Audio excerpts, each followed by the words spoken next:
In the heart of Manila, where the streets throbbed with life and secrets, Detective Eliza Madrona sat in her cramped office above a karaoke bar. The neon lights outside bathed the room in alternating shades of red and blue, a reminder of the city's perpetual chaos. On her desk lay a crumpled piece of paper bearing a poem titled Loss. She'd found it at a crime scene, pinned to the chest of a man whose name the city would soon forget. Eliza was not one for poetry. But this one haunted her. The case was as labyrinthine as the city's alleys.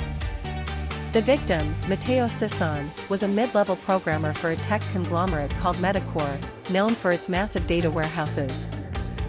He had no family, few friends, and a reputation as a recluse. But someone had gone to great lengths to ensure his death wasn't a mere statistic. His apartment had been set ablaze, and the poem was the only clue left unscorched. The lines about walls can be false with nay voices and spiders and robots felt like a puzzle, a riddle she needed to solve.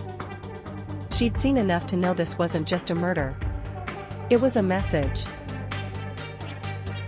The investigation led her to a colorful cast of characters.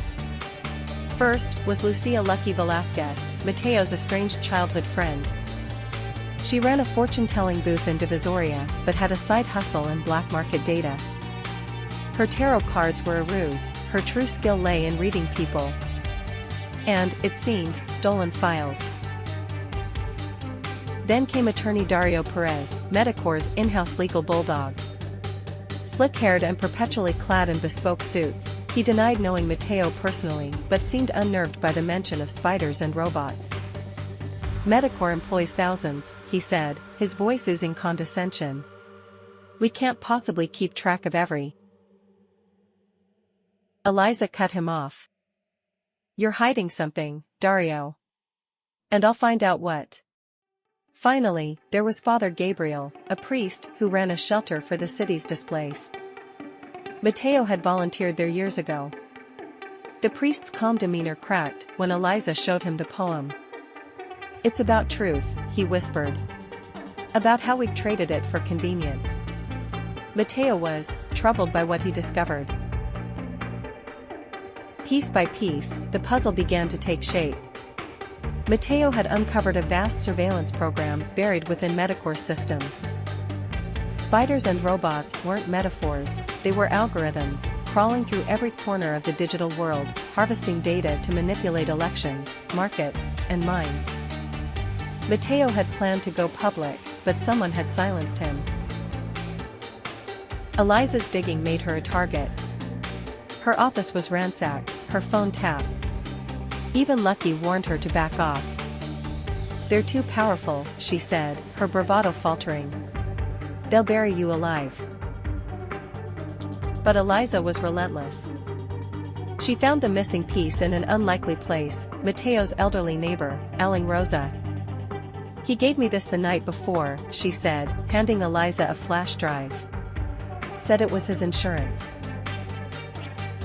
The drive contained damning evidence, files linking Medicor to government officials, crime lords, and even foreign powers. It was the kind of truth that could burn the city down. Eliza planned to release the files anonymously, but someone was always one step ahead. Her car was rammed off the road one rainy night, sending her skidding into a ditch. She survived. Barely. In the hospital, a visitor came uninvited. Dario Perez, his charm replaced by cold menace. Drop this, he said.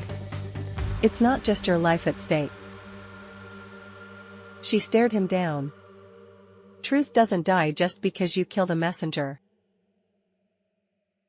The twisted ending came days later, when Eliza's carefully planned leak turned into a nightmare. The files went live, but not before Medicor's PR machine spun the narrative. Mateo was branded a rogue employee, the files doctored to implicate him as the mastermind behind a fabricated conspiracy. Eliza's own reputation was smeared, she became the paranoid cop chasing shadows. In the chaos, Lucky disappeared. Father Gabriel's shelter was shut down for violations. And Dario? he was promoted. Eliza sat alone in her apartment, the city's hum a mocking chorus outside her window.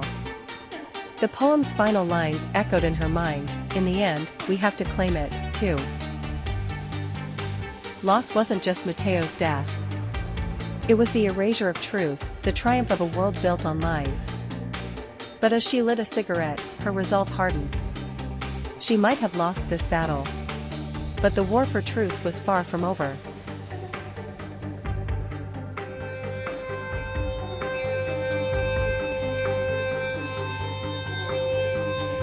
The rain falls hard on these empty streets.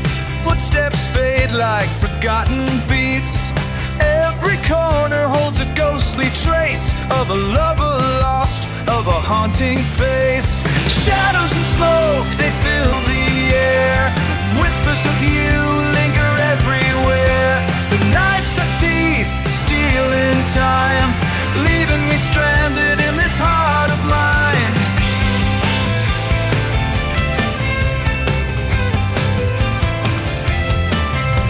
A cigarette burns, the embers glow, illuminating truths I didn't know. The city speaks in a cold, low hum, a story of love and how it comes undone. Shadows and smoke, they fill the air. Whispers of you linger everywhere.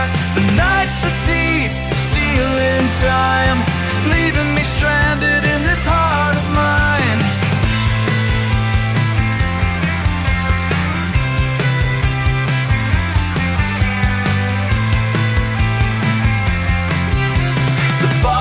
Empty, but the ache remains, a silent partner to my inner pain. I chase the clues, but they lead to you, a fading silhouette I can't pursue. Shadows and smoke, they fill the air. Whispers of you linger everywhere. The night's a thief, stealing time, leaving me stranded in this heart of mine. The rain subsides, but the scars remain, a melody played on a broken refrain. I'll walk these streets till my story's told, in shadows and smoke where the night grows cold.